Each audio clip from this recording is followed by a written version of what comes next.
Hey guys, Pete Ramsey here, HVAC greatness, along with the great Kelley McKay of the HVAC Millionaire Coaching.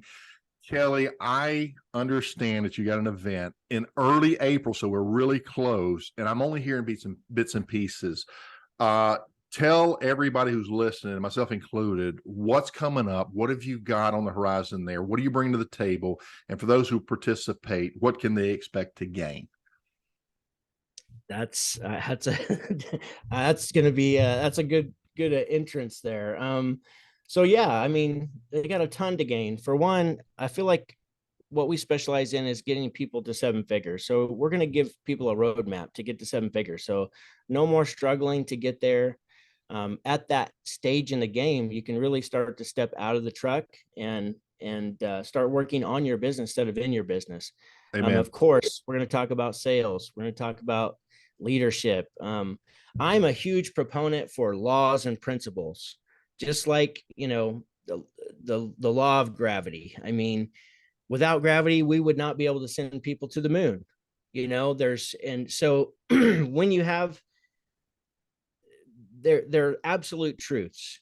And that's why I love laws and principles. So we're going to share lots of laws and principles that if you implement these things, the potential for what you can do in life and business you'll be unstoppable.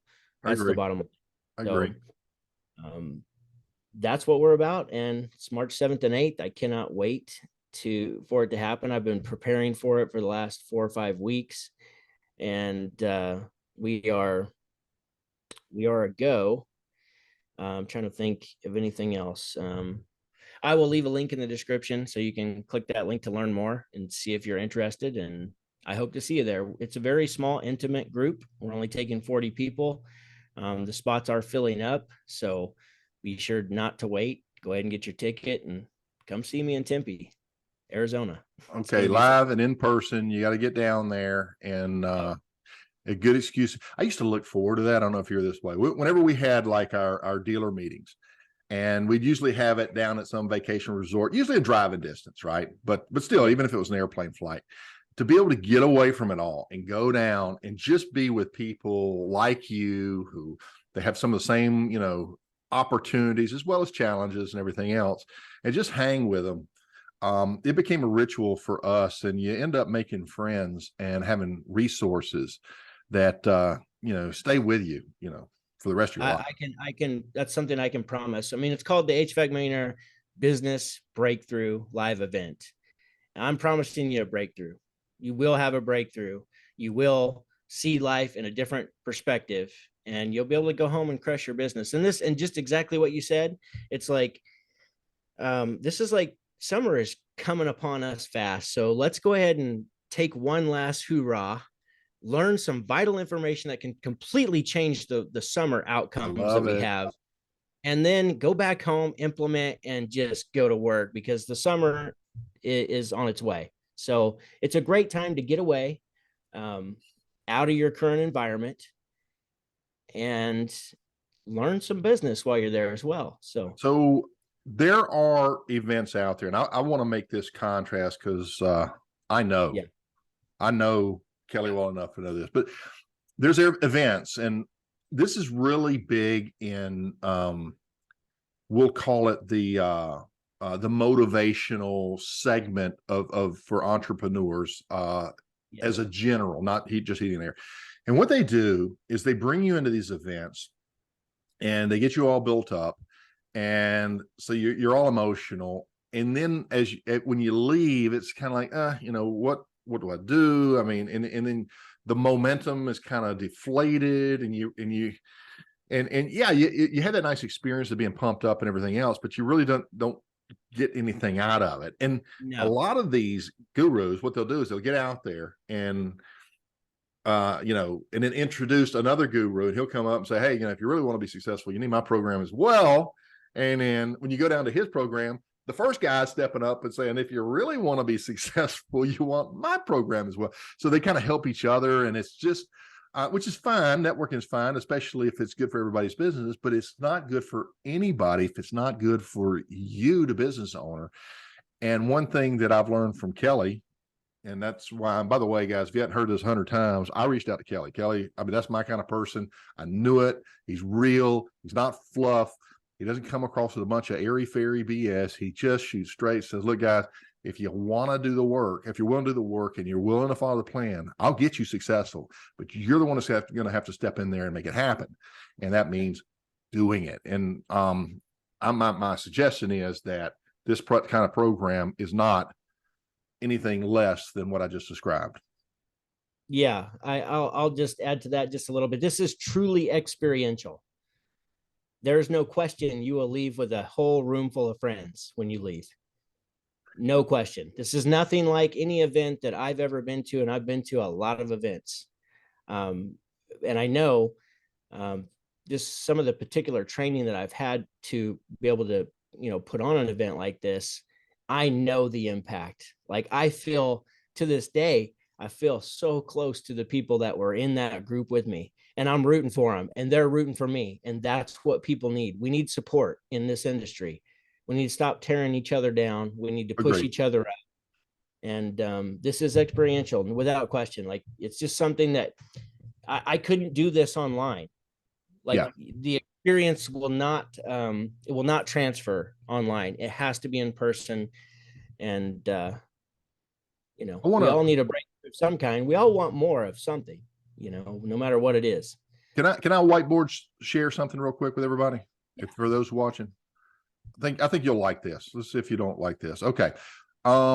This is something that I picked up some time ago. Can you see it now? I'm seeing a white screen. A white screen. Okay. So let's do a grid. Okay.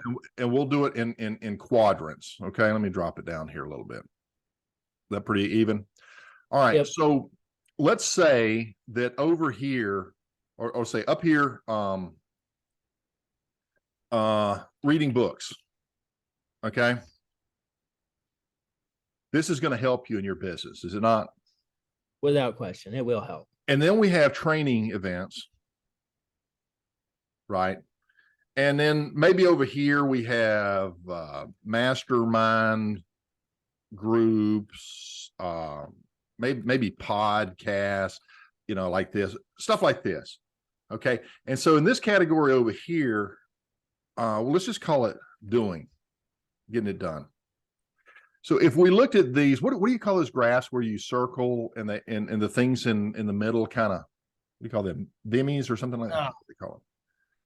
Put me on the spot here. I know what you're talking about, but I can't think of the name. Well, a lot of people think, okay, we have this balance of reading books, going to mastermind groups, and listening to podcasts, and going to training events. It gives us this nice, healthy balance of this. Is gonna give us a balanced approach to success. And guys, this is wrong, because it really, let me actually undo. It really looks more like this. You read all the books, yes. No go to the listen to podcasts, go to training event. All this is important, but it's what you get done, guys, that separates the boys from the men. And accountability is huge on that. This is why, Coach Kelley or Coach Pete, that's what we're here for. And I know this sounds like self-plugging, but if you're accountable to yourself and you got that drive, good for you. Go make it happen. But if you catch yourself, staying busy, but you really ought to be focusing on these other things, or you get in that reactive mode where you're constantly putting out fires and you get a breather, you fail to do the proactive work you're supposed to be doing to work on that business. Just what Kelley said, E-Myth, right? And so doing. And I love hearing that. I wish I had the ability to get over there myself. I'd love to go join you. Oh, man, I'd love to have you there. It'd be so awesome. Yeah. We'll do what. Let's plan on doing something. Make this happen in the future. Yeah, let's plan on doing something. Yeah.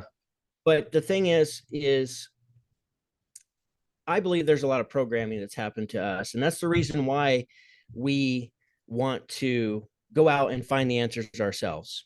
For one, it's not always it's seen as like a weakness for a lot of people to ask for help or to ask a question even. You know, that's why there's that old, the back in the day, it used to be a joke. I mean, now it's, you don't even hear this joke anymore because we have GPS, you know, we have Google Maps. But people used to say that there was jokes all the time about, you know, the husband stopping to ask for questions. You know what I'm talking about? Like, Yeah. I'm not going to ask any directions. Yeah. yeah, exactly. Like, we'll figure it out. No, we'll get there. I don't need to read instructions. But that's the thing too, is like, think about in school, we were taught not to copy off other people. Like, we got in trouble if we copied off other people.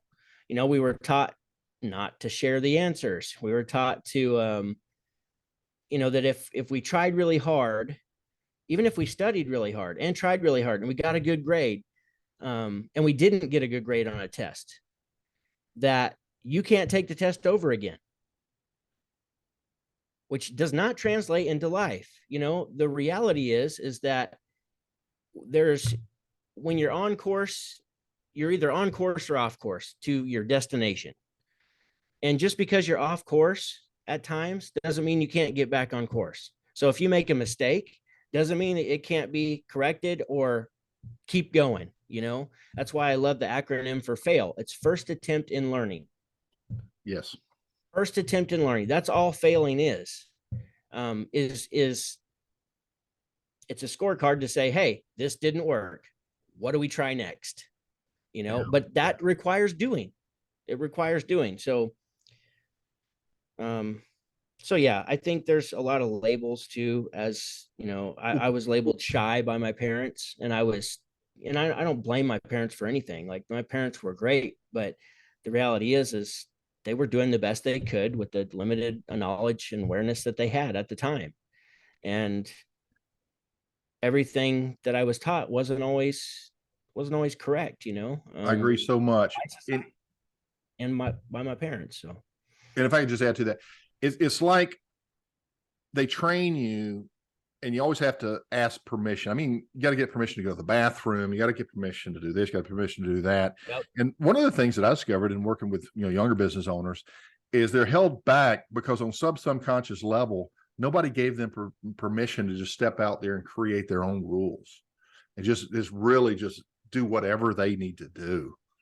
And yeah. I've literally had this conversation, Kelley, if you're waiting for permission, I hereby grant you with the permission to go out there and crush it. No rules. You do whatever you think needs to be done and you go make it happen. And I'm going to back you on it. You know what I'm saying? And yeah. You know, there's something like a little internal switch, but there's also, you know, Joe Rogan, the fear factor, and fear dominates.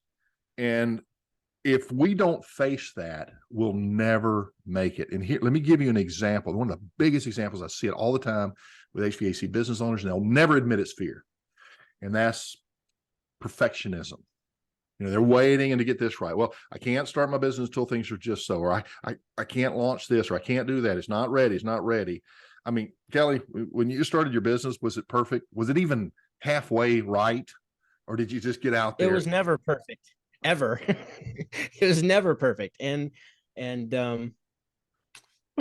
perfectionism is nothing more than fear math. It's the same with YouTube. Point. It's the same with YouTube. Like, starting, like, that's another thing that people are afraid to put themselves out there. I was. Yeah. 10 years ago. Because you're going to get criticized. Yeah. That comes with the territory. But here's the thing is the people who will criticize you, they're not in the arena. They're not in the arena. The people who are in the arena, like Pete, like me, like other coaches, I don't hear criticism from them. They might be criticizing me behind their back or something. I don't care. Thing. Yeah, same thing. But they're not going to publicly criticize me because they know what it's taken to get here. They know what it's taken to learn the knowledge. You know, just like other business owners that are doing really well. You get two business owners together that are doing well, they're not going to criticize each other. They're going to push and root and pick each other's brain. Yeah. Yeah, and pick each other's brain. Absolutely. Sure. So yeah, the people who criticize the most are the people who are not in the arena. So yeah, you can't have thin skin and you can't grow. I'll give you an example of this. I remember when I was in the Army, the United States Army sent me down to Honduras, Central America back in 1983, long time ago, before a lot of you were born. Make me feel old. But, I'm 19 years old. I had taken Spanish in high school, and I go down and I'm trying to learn Spanish, and I'm talking because I'm trying to pick up a couple of girls, me and my buddy, and I'm sitting there. It basically sounds like that. You, her, and me, and, we go eat food. That's probably what it sounded like. And this other American guy, now he was Anglo-American. He wasn't Hispanic. He was fluent in Spanish. And he just turns to them and starts talking. I couldn't understand what he's saying. And I go back to you and me, we go eat food. And he says, he looks at me and says, "You are making a fool of yourself." Now, had I caved into that and worried about what, I'm looking at him like, "What are you talking about? At least I'm trying," and I just kept going. And I pushed through it. My Spanish went through the roof. Currently, you could drop me in any country that does not speak anything but Spanish. Not only will I survive, I will thrive, because I am 100% fluent in the language, on nothing more than taking that, not being afraid. People laughed at me. I laughed with them. So what? I got it wrong. And we laughed together. But if you are afraid to get laughed at because you might say something wrong, you'll never learn the language and translate that to business. You can't be afraid. Just let them laugh. Translate that to life, I think. And life. That applies with everything. You've got to ask for what you want in life, and you can't be afraid to ask for it, and you can't be afraid to, go for it. Can't be afraid to go for it. And as all that internal, it's all mental. It's all mental. I mean, you got to do the doing part. Yeah. Oh yeah. But still, just to give you an example, and I've given this example before, but it's just been a long time since I've talked about it. But even, when we lived in town, we had a basement. And so I spent all day cleaning the basement one day. And then I go up to get my wife and I'm like, "Hey, I cleaned the basement. Come down and take a look." And she comes down and she's like, "Okay, yep, looks good." And I'm like, right. That's not what I needed. I needed support. I needed so then I just started asking for exactly what I wanted. I said, "Hey, I cleaned the garage. I need you to come out and just tell me what a great job that I did." And she'd come out and say, "This looks really nice. You did a great job." I'm like, "Thanks." And I could feel good about myself. Well, it's kind of like that. People are afraid to ask for help. They're afraid to be vulnerable. They're afraid to, I don't know. It's crazy because we take the leap of faith to start our business. And then we get to this point where we're in pain and we know that we don't have the information we need. And we've been reading books and listening to podcasts and maybe even going to events and listening to some hoorah motivational stuff, which is great. I love it. But it's not the answers, and it's not the steps, and this is what you do, and this is what you do next, and this is what you do next. It's not it's not handed to you in a way that can be directly implemented. And it's just like you said, you get, that's why I tell people one of the guidelines and agreements at the event is going to be no major decisions for the next 2 weeks. Let's let this let this settle so we can think clearly before we make any drastic decisions, because the last thing I want anybody to do is go out, because that's what I did. I went to a damn event. I got back and I implemented like crazy. I mean, I implemented 15 different things. Yeah. 4 or 5 months later, I'm running out of cash. Yeah. And I'm like, what's going on? I did what they told me to do. Sure. I need this stuff, right? And so I implemented it all, and there was no support and no nothing. So it was really left a taste in my mouth that I still am trying to get over. And so I don't want that to happen with people. You got to be smart about it, and we can't make emotional decisions. So, yeah, Emotional decision to come to the event. That's for sure. Because it will be worth it. I can promise the breakthrough.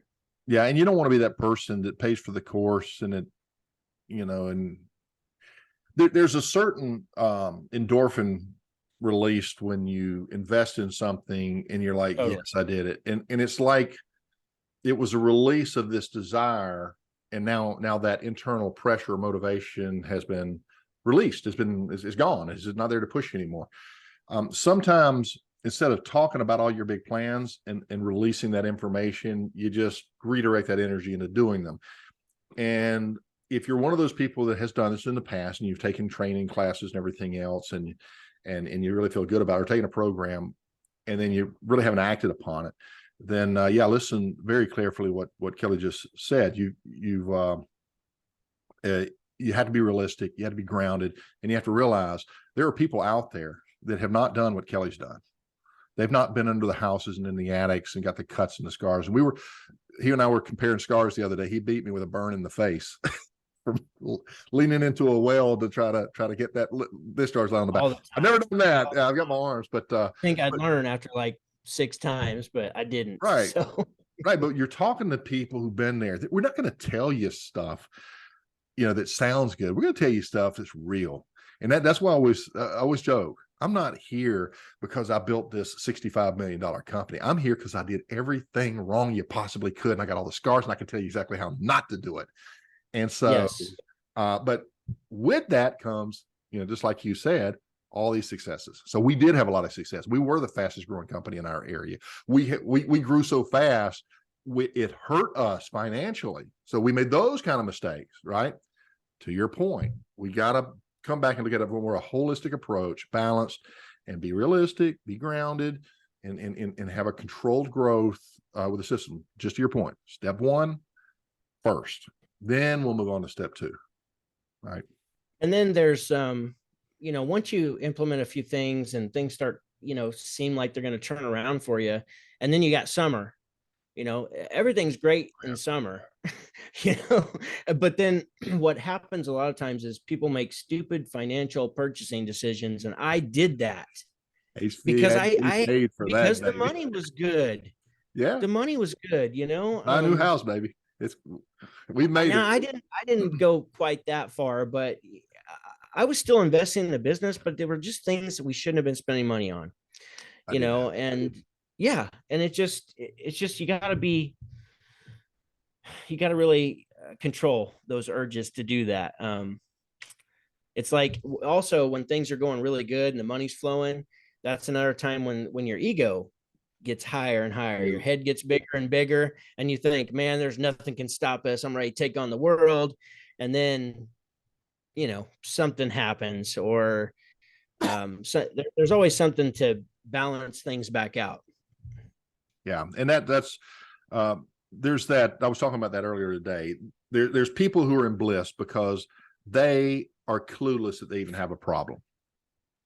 Then they get to the next level and they realize, I have a problem, right? So they're problem aware. First group is problem unaware. We can't help you until you realize they're having a problem. Actually, not yet. Until you realize that there's a solution for your problem and it's out there. And you don't have to, you can get there on your own. We all can. If we're willing to, make the mistakes repeatedly and pay the money. This is not monopoly, it's real money.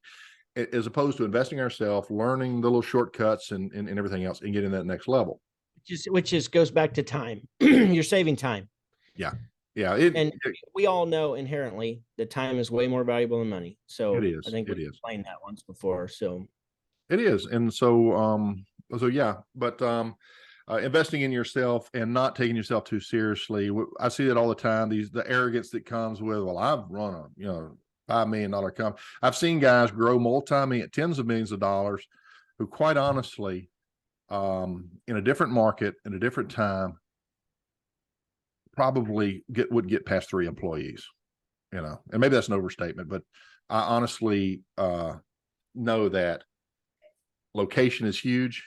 Your market needs to be ready for what you have to offer. If you're offering, high level service in a low end market, it's a challenge. I did that. I know because I didn't know anything. Yeah. But you Yeah. learn to do that. Yeah, right. You do your demographic research and all this other stuff, and you start to realize that there's a I want to be a certain type of company, and therefore who wants this type of company working for them, and we find that alignment, so we get that adjusted. Then we can build on what all does that consist of, and how does that need to play out, so that, and but believe you me, your customers do not, this is my side of the business, which I love, they don't value what you do based on the same reasons that you value what you do.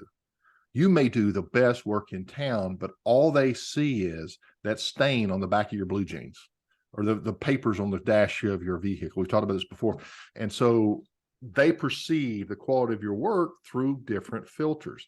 And these are the kind of things that once we realize, and by the way, a lot of these big successful companies have realized this. So they're all spit and polish with very little substance in let's call it true knowledge and skill set as an HVAC technician. They're more like these salespeople in disguise in uniforms, but they have the spit and polish, so they figure that out. Well, that's important, but you can't be one-sided either way. It's a balance, and so we have to build those as well. But there's a lot to these guys, a lot of psychology. Definitely can't be unethical. I couldn't sleep at night if we were doing things unethically. Thankfully, we are in a business, I say this all the time, but we're in a business where people need what we have to offer. But in order to find out what the people need, you've got to have some communication skills. For one thing, you got to be able to ask questions, period, or you're not going to learn. You're not going to learn anything but the surface level stuff. So you have to ask questions to get beneath the surface to find out what's really going on, what's really important to them, what they really care about. And you got to get out of your thinking what you think, that just like what you said, what you think they care about. You've got to get in, you got to determine what it is that they care about. And the only way to do that is by asking questions and evaluating the system and bringing up things that they have nothing, they don't know anything about. But it's I've never, because here's another difficult thing that can be hard for any business. You've been in business for a while. You learn the proper way to do a service call. You learn the proper way to, make sure that you don't have callbacks on installs. And you begin implementing those things, and you never implemented those things before because you were just running your business by the seat of your pants and just putting out fires all day long and just doing the best you could with what you knew. But now you have this new information, you implement it, and you start getting pushback from the people in your company.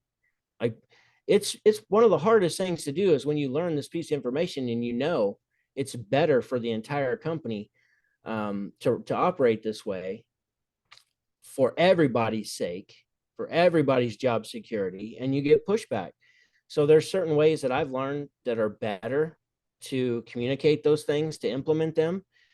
There's also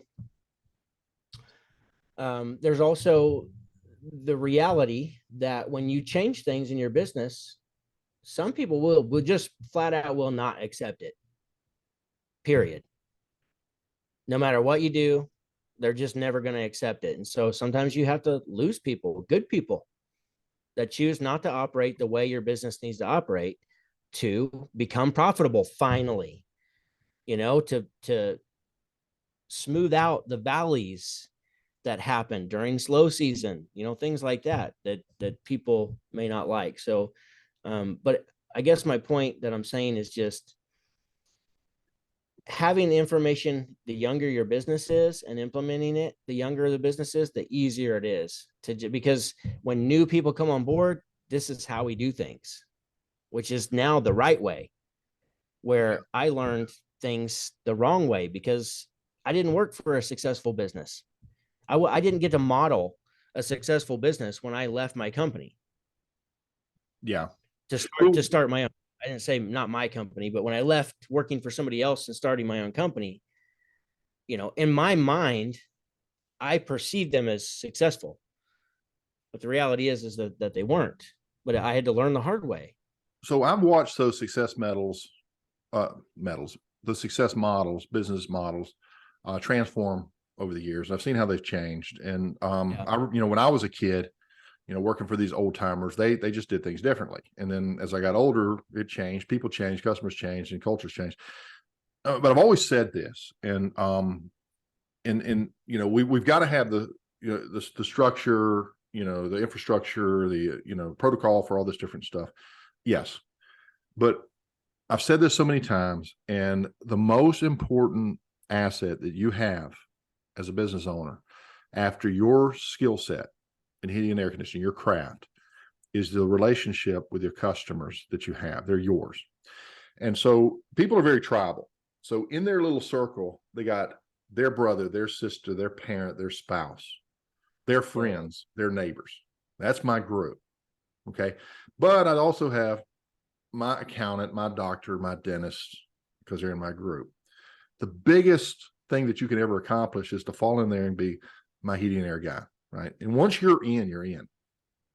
And so the real power is going to be getting from the outside of these people that maybe you occasionally do business with, or they're just prospects right now, and getting into their inner circle and being somebody they trust. And you can't abuse that trust. They can't find out that you've been doing all these tactics and things like this. And this is why I'm suggesting to you, I'm going to go out on a limb here. Whatever podcast number this is, mark my words, assuming that this economy does a major hiccup and all these different businesses really get affected and hurt. True, we found out we're essential services, so we're going to do okay, but it's going to shift. Boom, it's going to be a big change. And I foresee some of the most admirable companies that you look up to going bye-bye. And the ones who really, truly took care of their customers are going to be there, and they're not only going to survive, they will thrive because people talk. And they'll let their neighbors know who they can trust and who they can't. Yeah, what I was saying is that thankfully we don't sell widgets and gadgets. We sell things that people need. But we have to shift because it's changed. The industry has changed. We used to just be able to run very nice little businesses, just being problem fixers. So we'd go out to the job and we'd find a problem, we fix it. Yeah. And you used to be able to survive off of that. And a lot of older technicians who decided to open up their own business, they still have that mentality. But what they don't realize is that the growth and success of the business that they left is what was paying their wages, these high wages, because of all their experience. Well, now they go out on their own, and they were being supplemented by the install team, by the maintenance techs, by the maintenance agreements, by the by the sales guys. Like, they were being supported. Well, now all of this, everything's on their shoulders now. If they're going to ever be able to pay themselves what they once were making working for somebody else, they cannot just be a problem fixer anymore. You have to be a problem finder. And that's where I was going. It's like, we've got to go beneath the surface. It's not just a bad, just to be a very simple problem would be, okay, it's a bad run capacitor. We find those. There'll be days this summer, the first part of summer, where you'll have maybe every call you go to will have a bad run capacitor. Every no cool call. It happens if you're only running 4 calls a day. If you're running 10 calls a day, like some guys still are doing, then 6 out of 10 might be a bad run capacitor. And we may just go straight to the problem. Hey, replace the run capacitor. If the condenser is clean, we check, they're going to check the refrigerant level, of course, but why else? What else could be an issue that caused that capacitor to go bad? Like, go beneath the surface. Don't just replace the part. Like, do the extra stuff that you think you have no time for, like checking the amp draws, finger testing the bearings on the condenser fan motor. Every single call I ever went to, I opened the disconnect. I unscrewed if it had a screw, or used my screwdriver to pop out the deal. And I put my screwdriver on every single disconnect to make sure those connections were tight and there wasn't a wire that's getting ready to snap in half. Some people may disagree with that. I know it's dangerous, but man, I did it for 20 years. 20 years. Thousands of disconnects, live disconnects I've had my screwdriver in. I never got shocked. Now I hit my screwdriver on something before. I'm not going to say that's never happened and that wasn't the smartest thing, but I'm just saying it was always delivering a level of service beyond just replacement, replacing the part. And the busier people get during the summer, the more that happens of just replacing the part, collecting your $250 and running down the road. And you just can't survive off that anymore. The cost to do business is exponentially more than it was in the 1990s or even the early 2000s. Sure. And what Kelley's talking about, they call it a paradigm shift. That's what Stephen Covey called it. And it's going from a position of looking at things one way and kind of rewiring things upstairs and seeing them in a new light. You see things, if you're a technician turned owner, from a very technical standpoint. And in your mind, you're saying, well, you don't need to do this. You don't need to do that. Wait a minute. That's not your unit. Maybe what you should do is figure out a way to communicate all this stuff in a way that they can choose for themselves what they want. What you're selling now is not equipment and parts and pieces and repairs. What you're selling are solutions to people's issues. You are offering not products, you're offering transformation, life after indoor air quality the way it's supposed to be, or a humidification system the way it's supposed to be, or a heating and air conditioning system that's properly installed and properly commissioned to maintain temperature and humidity levels the way with variable speed or variable capacity or whatever, all these different, to deliver something to the level that they've never really had before. That's their money. Let them have their transformation instead of you deciding, well, they can't afford that. Well, how do you know? How do you know what they can afford? How do you know what they want? Until you learn to pull back from that and become a consultant instead of a hack tech salesman wannabe, whatever we want to call it. I've been there doing the same thing, so I'm not poking, but we want to make money, but it's not about us. If you take care of that customer and you structure it professionally and you learn not to sell features, but actually sell the benefits of those and let them know what life is going to be afterwards and give them a little sample of that. And once they experience that, you're changing lives. Little Jimmy doesn't have to stay drugged up on allergy medication or asthma stuff because you've removed all of this, the stuff that's just agitating him. He can come home and breathe drug-free because you took the time. So we are essential services, no question. But we are our worst enemy mentally. It is. Another interesting thing is that just the internet, what it's done and the availability of information. So back in the day, the salesman held all the answers and so it wasn't a level playing field. Like you held all the answers as the salesman or the expert.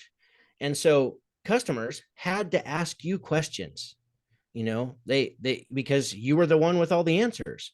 Well, now, of course, because our industry and what we do is, it takes a high level of understanding, and you don't become a great technician overnight. I mean, it takes experience. It takes a lot of learning. So we're still not quite on even playing fields in this, in the HVAC industry, because I mean, it's pretty, there's so much to learn in our industry, just put it that way.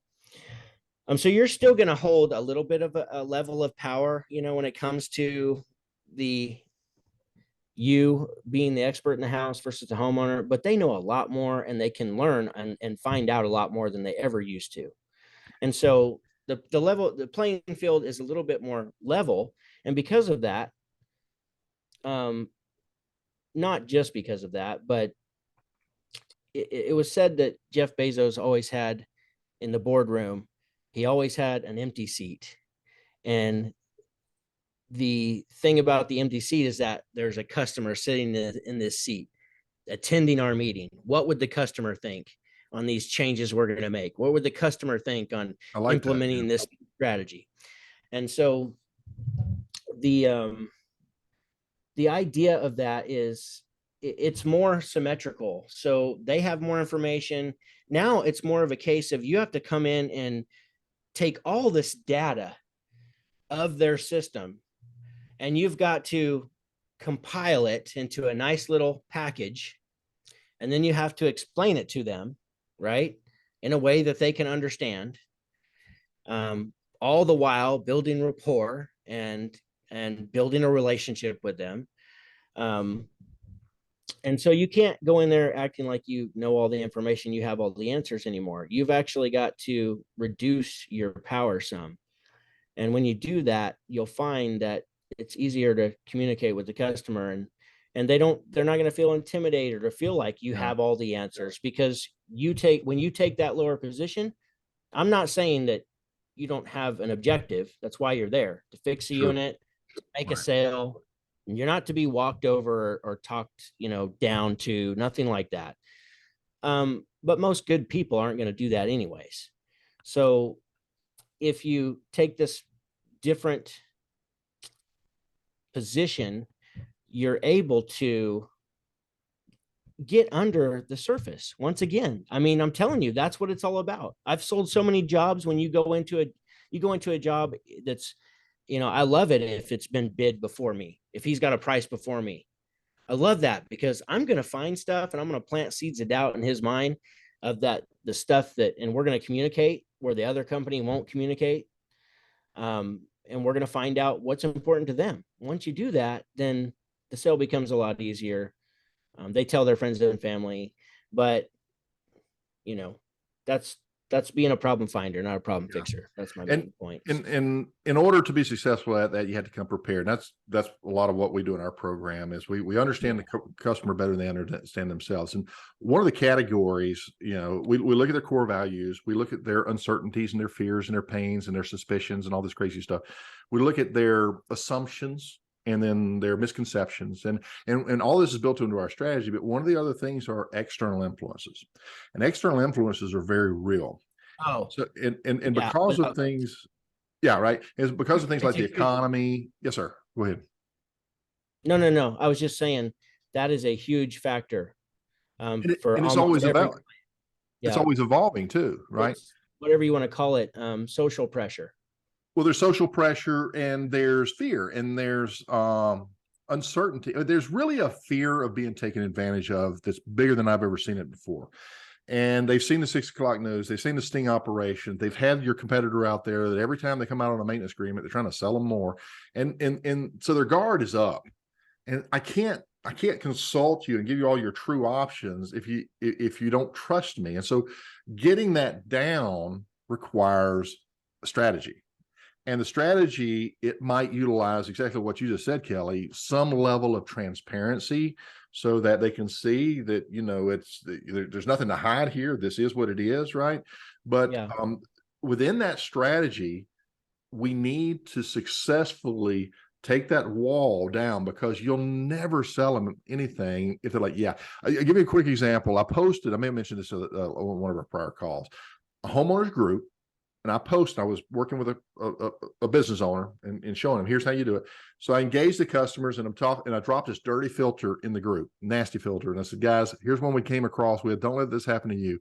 Change your filter every month, need it or not. Inevitably, here comes a guy. Yeah, you must sell filters, bud. Sell a filter, filters every month. Yeah, I'll go ahead and change my oil every week while I'm at it. On my car, because you got to change it every 500 miles, right, or whatever. And so I'm like, sir, I don't know what you're talking about, but and I'll take the high road. And he tries to, we had a professional over, and so of course I got to trump that. So anyway, he ended up backpedaling and saying, hey, you can't take a joke. I was just kidding. Obviously, you're right. But people are just inherently assuming that you've got an ulterior motive in there that you're just trying to sell them something, everything else. Once you, again, that's the part of getting in that circle. Once you get past that and you get in that circle, mission accomplished. Don't screw that up.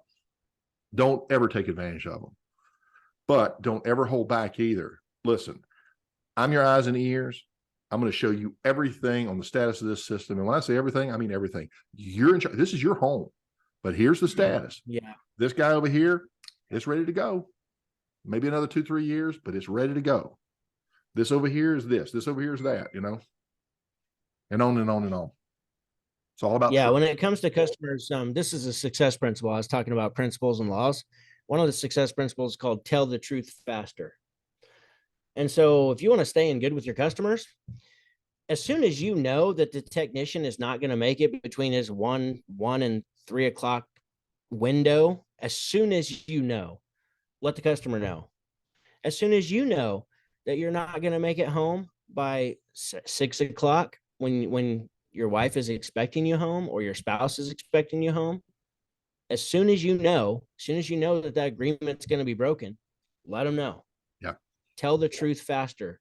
Love Always. As soon as you know when that piece of equipment did not arrive today, when the supply house told you it was going to arrive, get on the phone immediately, call the customer, let them know, hey, I was just informed your unit didn't come in today. Just wanted to give you the heads up, whatever. Like don't wait around. Communication is not that difficult if you just stick to simple principles like that. Sure. Tell the truth faster. And if you don't know, you don't know. Don't sit there and act like you know something when you don't. I'm not afraid to tell a customer. I have never been afraid to tell a customer, hey, I'm not sure what's going on just yet, but I'm going to find out. Let me call my Mitsubishi rep. He's in Tennessee or wherever he's at, and I'm going to find out. And if we've got to get somebody over here to look at it with us, that's what we're going to do. Just tell the truth. The truth always wins, man. Always. I always laugh about this, Kelley, in hindsight. And you go to these sales training classes and you go to the success classes, and you go to all these programs, and you know what they're teaching people? How to fake being what you're exactly telling you just need to naturally be. Yeah. Be truthful, be honest, do your best work, tell the truth first, just be considerate of other people, have empathy and even sympathy to a certain degree, right? Where it's applicable.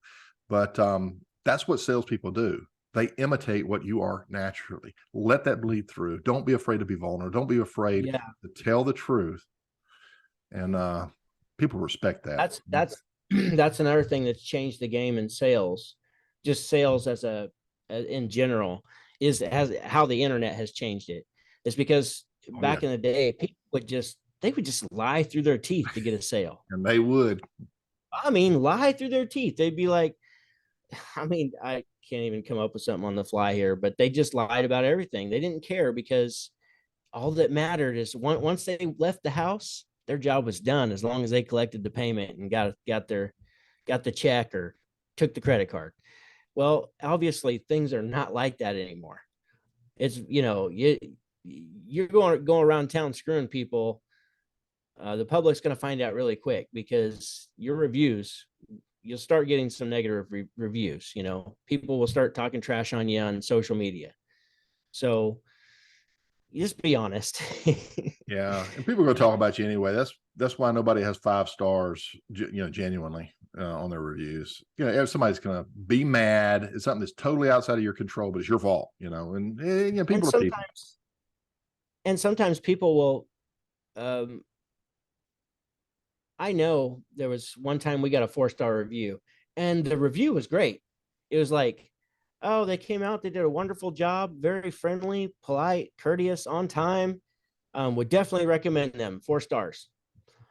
I'm like, what? So what was missing? And we had we called and said, hey, how was your experience? And is there anything that we could do to maybe get a 5-star? Maybe there's something we didn't do that we could change to make it 5 stars. Oh, I just don't give 5 stars to anybody. It has to be just, you got to blow my mind to be 5 stars. And, some people are just like that. So yeah, and you're going to make mistakes too. So it's okay to break your 5-star rating of 1,000 people. Like, I don't care. And you shouldn't care either, because the 1,000, people can call me crazy or not agree with me on that. You can not agree with me all you want. I don't care. Like, you can be the best company in the land and still get a 4-star review, period. You will. Sooner or later, it will happen. So yeah. And mistakes are part of who we are. I used to tell my employees, one of my biggest pet peeve was, well, it wasn't my fault. It was this, and it wasn't, I was just sitting there minding my own business, and that happened. And I think I may have mentioned this to you before, Kelley, maybe on prior, but the one that had my most respect was, I'm sorry, Pete, it'll never happen again. I take full responsibility. It will not happen again. Good. Let's move on. But this whole business of, well, I was just, it wasn't my fault. This happened and that, instead of owning up and making it happen. Now, that's called maturity. As a business owner, I respected that. The customers out there are very mature as well. And when you own up and say, you know what, we made a mistake, we're sorry, it'll never happen again. What can we do to make this right? Dude, that, where do they go with that? Right? Very similar to what you just said. Nowhere. I mean, nowhere but good. I mean, yeah. I've had people also get mad about the price that they were charged and leave me a Better Business Bureau review, a bad review, and I had to, contest it. And based on what? It didn't feel right. They have no clue what anything costs in your business. Exactly. But he thought expensive. He did. He thought he could go get a thermostat. He thought he did. He thought he could go get a thermostat at Walmart for $25, and can't imagine why we charged him $300 for one, right? Or whatever it was. Yeah. And you know what? At the end of the day, I said, "How much too much?" Because he wound up in my office, and I said, "How much too much is it? I want to make this right with you." Well, I mean, if it was $50 less, I could handle that. Done. I will write you a check right now. Wrote him a check. He was happy as a lark. We shook hands. I doubt he'll ever use this again, but that's okay. I mean, he was happy. We were happy. But sometimes all it takes is just having that communication. Acknowledgement. Yep. People want to be acknowledged. And that's important when you're out there. It's your customer's house. It's their system, everything else. If they have a complaint, if they have questions, acknowledge them. Listen to them. I was making this weird sound, a waka, waka, waka, waka, waka. And you acknowledge them. You mean it's going waka, waka, waka, or wika, wika, wika. And just hear them out and let it play out. Let them know, okay, I think I know what that is. Maybe you don't. But acknowledge them. And or they have a complaint, acknowledge them. Mentioned that before. I was on hold for 20 minutes, for you, and you finally got out here and you're like, oh, sorry about that. I'll talk to the, and then move on. Acknowledge them. 20 minutes, really? Oh, we're definitely going to talk about that. Well, anyway, I'm here now. Let's take care of this. Where do we start? Right? Acknowledge. Make people feel heard, and that's that's what you did. Yeah. What is it? The seek first to understand, then be understood. Amen. Amen. All right, my brother, good stuff. We probably eat this hour up. I didn't look at the clock when we started because we kind of we're on a random recording night tonight, but and time. But as always, you brought it. The $1 million solution. Hopefully. Sometimes I get on rants and I know I get way off course, but that's okay. Yeah. Not me. I never rant. Right. Well, one last time, I just want to real quick plug, because it's coming up fast.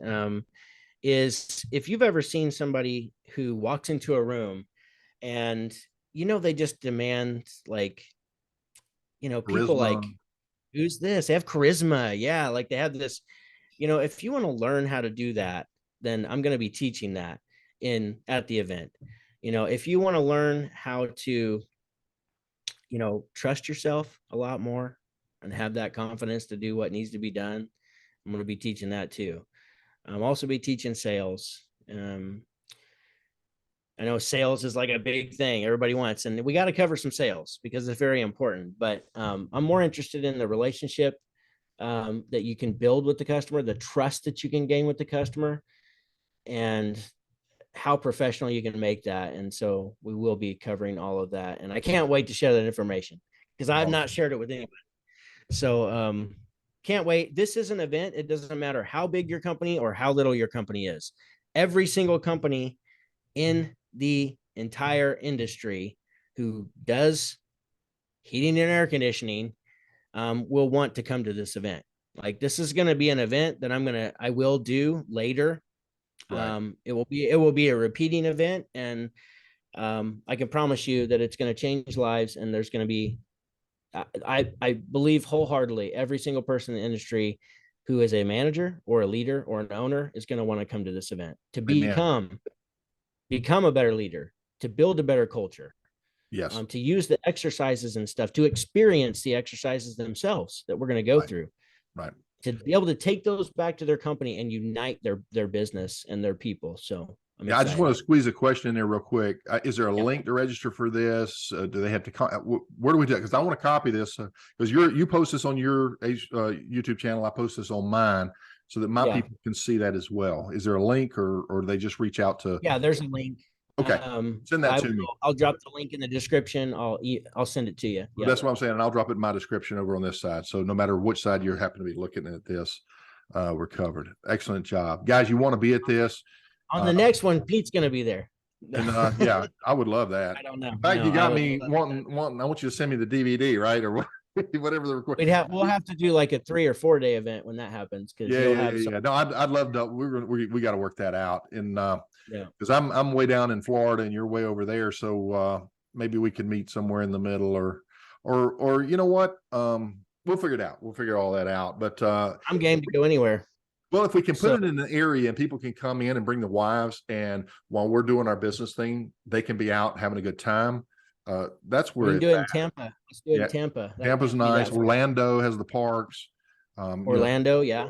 Yeah. Plenty of hotels. That's where we need to do it, is in Orlando, because I personally want to go to those parks. So give me a great excuse to stay another extra week and go spend 3 or 4 days at the parks. Right. I'd love to see you over there in Epcot. And anyway, that's I'm going to Universal Studios.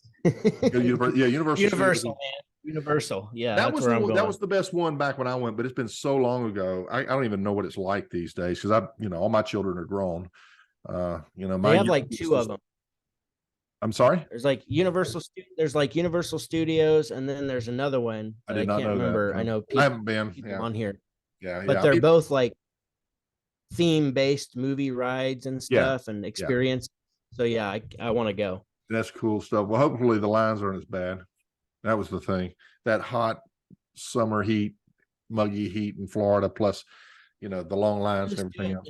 We'll do it in November or something. Or you get the pass. What do you call that? And you just go to the front of the line. Yeah. Fast pass. Fast pass. Yeah. All right, guys. Is that all you got today, Kelley? That's all I got. Okay, guys. Listen, thank you for tuning in. As always, stay in here. You should see a playlist on this. If you're bored, you're driving down the road, you'll notice there's not really very rarely we'll put any visuals up here. So you kind of listen and go down. It's kind of like a podcast, but you don't have to go to a podcast platform to do it. You can do it right here through YouTube.